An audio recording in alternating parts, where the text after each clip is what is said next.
c'est ce qu'on doit voir impérativement avant la notion de couleur. C'est ce qu'on voit quand on est sur une photo noir et blanc. Or, quand on bascule dans la couleur, chaque problème est multiplié par 3. On reviendra dessus quand on parlera de la couleur. Pour nous, ce sera demain. Donc, plus on va avoir une gamme de valeurs, c'est-à-dire de clair et de foncé, qui va aller du blanc, par exemple, au noir, en passant par toute une gamme subtile de gris, et plus on va faire apparaître des contrastes, c'est-à-dire des différences. Hein, et ce sont ces différences qui vont faire germer tout un tas de choses sur votre sujet. Alors, on va voir ce qu'on va pouvoir faire germer. Sans avoir besoin d'un contour, sans avoir besoin d'un cerné, d'un trait de bande dessinée autour des choses. Hein, voilà. On va simplement positionner des clairs ou des foncés. Et ce sont ces contrastes de valeurs qui feront apparaître les formes. D'accord ?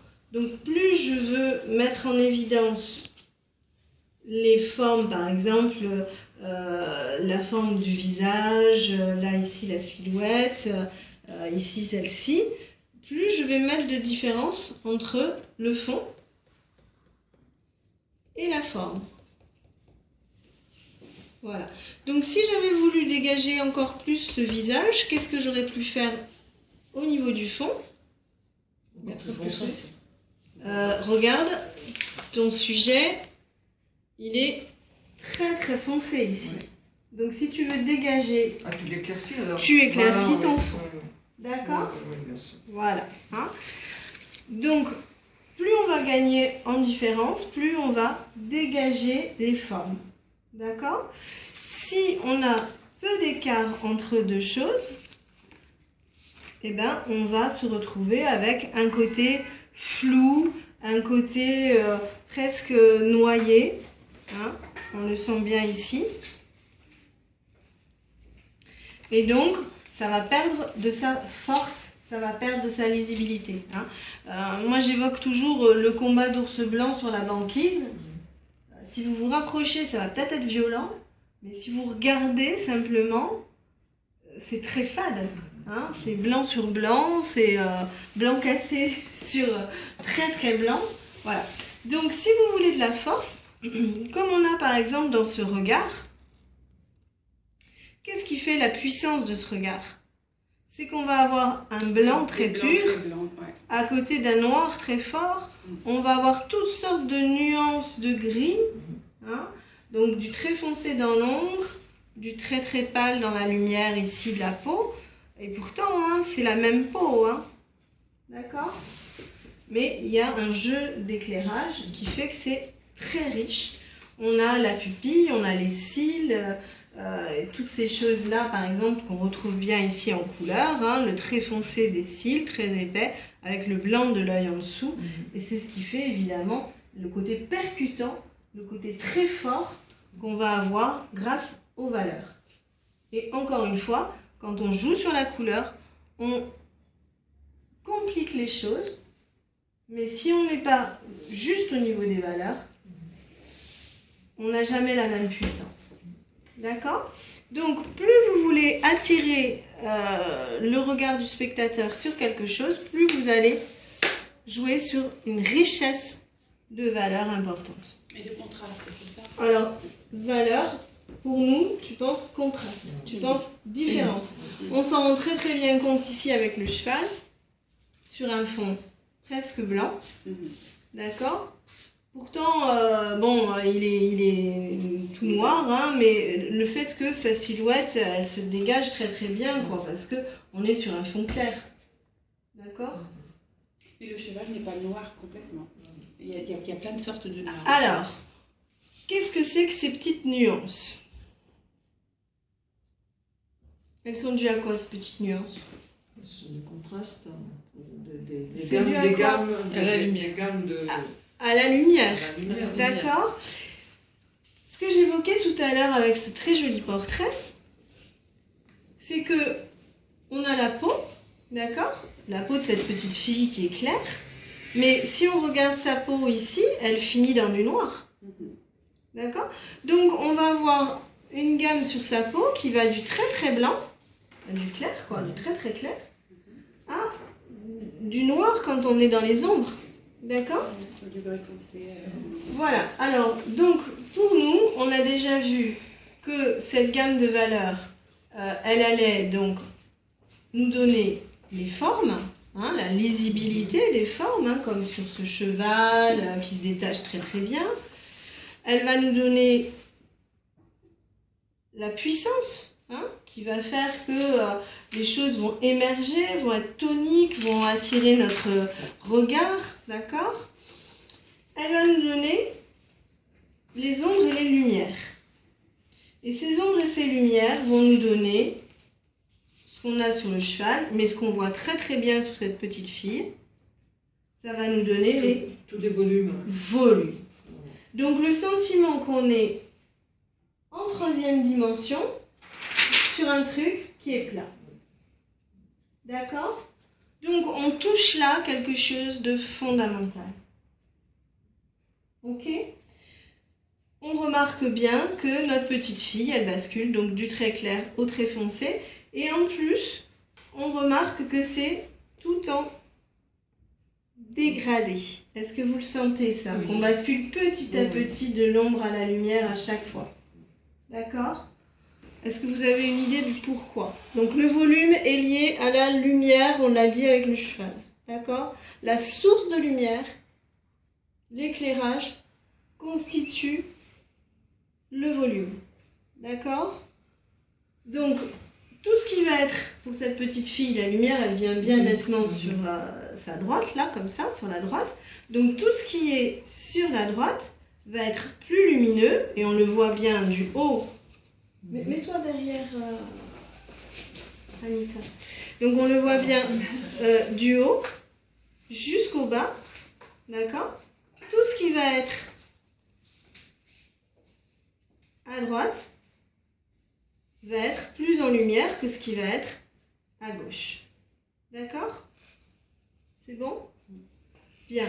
Mais les choses vont passer progressivement de l'ombre à la lumière parce qu'on est sur un volume courbe. D'accord? Voilà. Si on regarde, alors toi tu vas peut-être pas pouvoir le regarder, mais enfin peut-être ouais, incline. Incline Lola. C'est Lola la caméra. Merci Lola. Regarde ton jean. Voilà, donc là on a la source de lumière, hop, qui vient de la fenêtre. Et on voit très très nettement la lumière ici qui bascule progressivement vers l'ombre. D'accord? Par contre,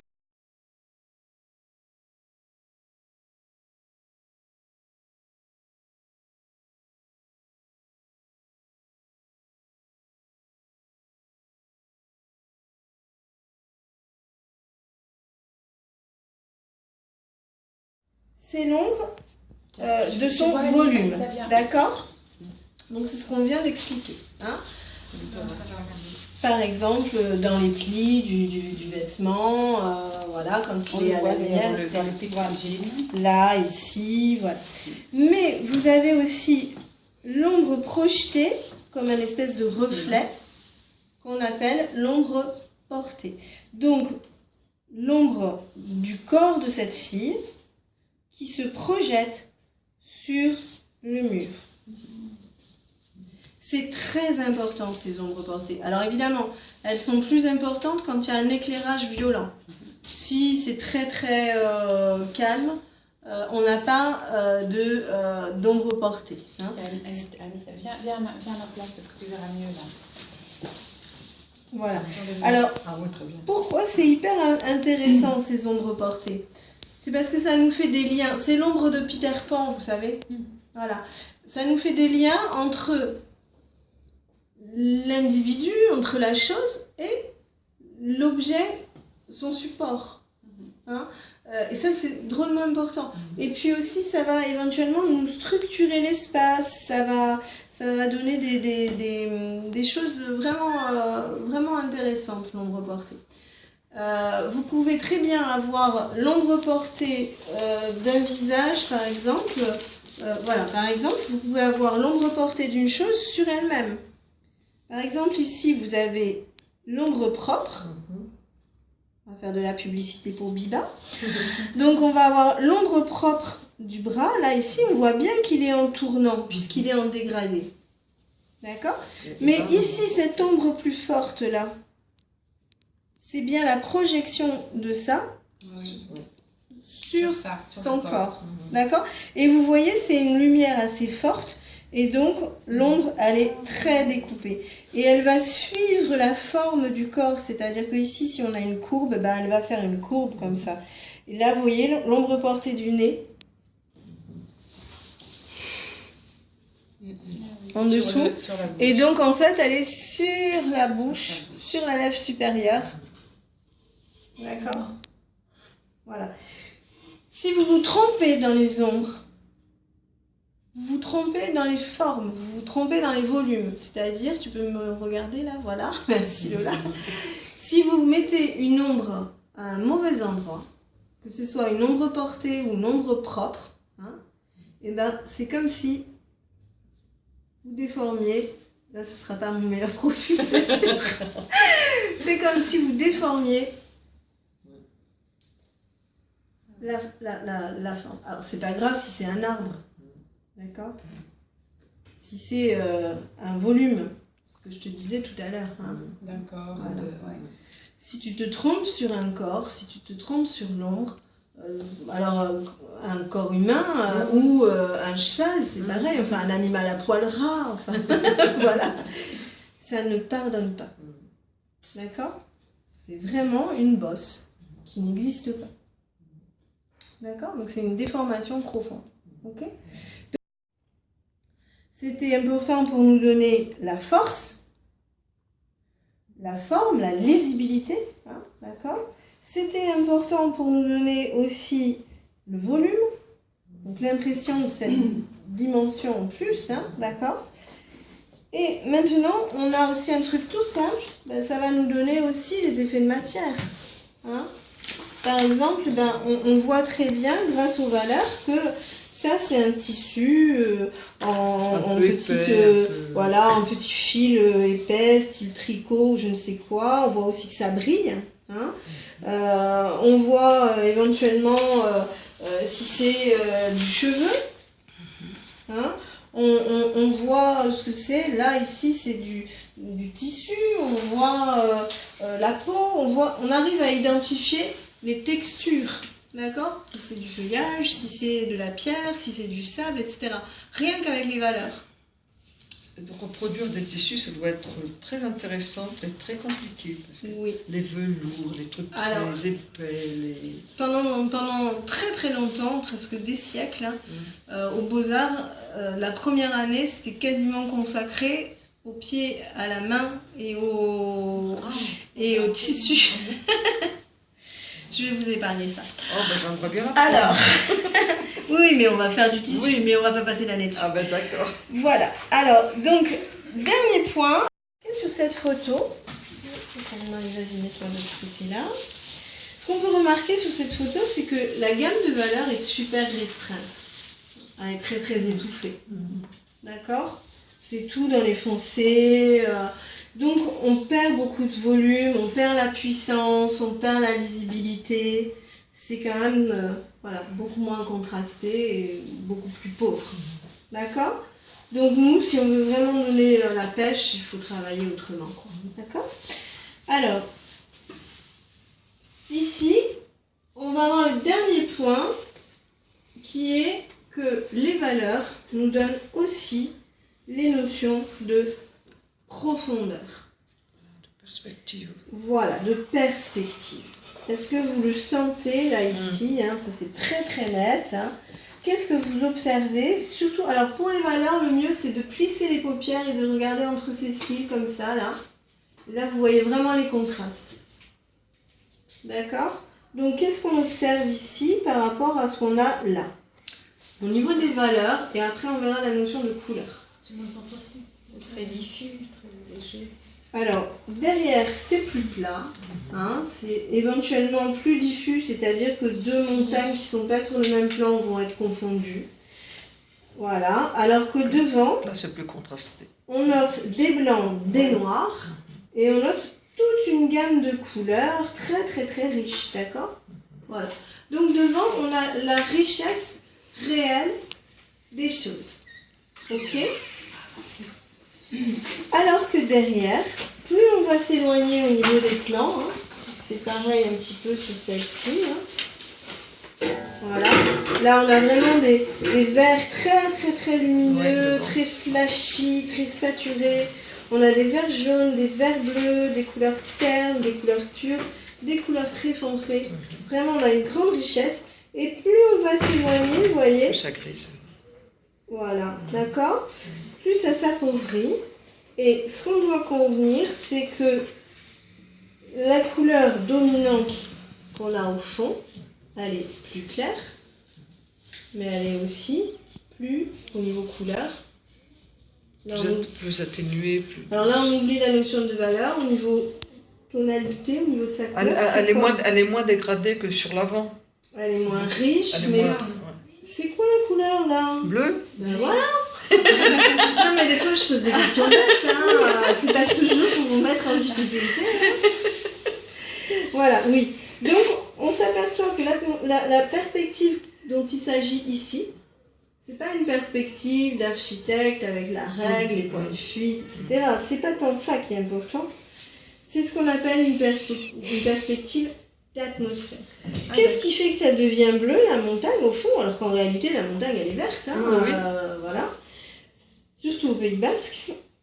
Voilà, où il pleut bien. Donc, qu'est-ce qui fait que ça devient bleu, cette montagne, à nos yeux? C'est parce qu'avec l'éloignement, ça se confond avec le ciel et la mer. Exactement. Ah, j'ai trouvé. D'accord? Plus vous avez d'atmosphère, c'est-à-dire de ciel bleu, là, en l'occurrence, plus vous avez d'atmosphère entre vous et la chose, plus ce que vous voyez, ça n'est pas la réalité des couleurs, mais c'est la réalité du ciel. Hein? Moi, je mets toujours comme parallèle le fait, par exemple, de plonger une gomme blanche dans un verre de grenadine bien rouge. Votre gomme blanche, au fond du verre de grenadine, elle vous apparaîtra rose, rouge, etc. Elle vous apparaîtra plus blanche. Ben là, c'est exactement pareil. Non seulement les choses deviennent plus petites, donc évidemment, on perd beaucoup de détails, hein, parce que plus on s'éloigne, plus ça devient petit. Mais en plus, les choses, elles deviennent de la couleur du ciel. C'est-à-dire que si vous avez un ciel qui est très brumeux, très épais, très blanc, et bien vos choses vont vous apparaître comme blanches, comme claires, etc. D'accord? Ça marche? Donc, pensez à ça. Le principe de base, au fond, ça va être très vite fait, ça va être très petit, très plat, il n'y a plus de volume, puisque la gamme de valeurs se rétrécit. D'accord? Il n'y a plus de foncé, il n'y a plus... Voilà. Il n'y a même plus de blanc souvent, hein, au fond. D'accord? À moins d'avoir un phare qui vous envoie des spots. Sinon, il n'y a pas de blanc. Ok? Donc, au fond, ça va être une gamme de valeurs super restreinte. Donc, c'est vite fait. Il n'y a plus de valeur, il n'y a plus de matière, il n'y a plus de volume, tout est plat, tout est simple. Plus vous allez avancer dans la perspective, plus vous allez vous rapprocher du premier plan, plus vous allez travailler. Parce que plus vous allez vous rapprocher d'une richesse réelle des valeurs et plus tard de la couleur. D'accord? C'est-à-dire des tas de détails, des clairs, des foncés, des moyens, voilà. Donc plus vous avancez, plus vous bossez. En gros, c'est souvent ça. D'accord? Donc voilà, perspective atmosphérique. Ça a été un peu redécouvert à l'époque par quelqu'un qu'on appelait Léonard de Vinci. On l'appelle toujours. Voilà pour les valeurs. C'est quand il a fait la Joconde. Donc, quand il a fait le principe, c'est... Mais les Romains connaissaient déjà ça. Hein. Oui. Voilà. Léonard, que j'adore, il a quand même beaucoup pompé sur les Romains. Tous, hein, je crois. Voilà. Alors, donc, en fait, c'est ça, Renaissance. Hein, on revient à l'Antiquité, quoi, hein, aux connaissances de l'Antiquité. Donc, dans le principe, hein, l'idée, c'est qu'il faut vraiment, vraiment être très, très riche au niveau des valeurs, au niveau des nuances de clair et de foncé. Voilà, parce que vous aurez quantité de choses qui vont apparaître grâce à ça. Et qu'après, quand on va basculer en couleur, les choses elles vont se multiplier par 3 au niveau des difficultés. Donc il faut déjà être bien assis sur ces principes de valeur pour pouvoir... C'est bon.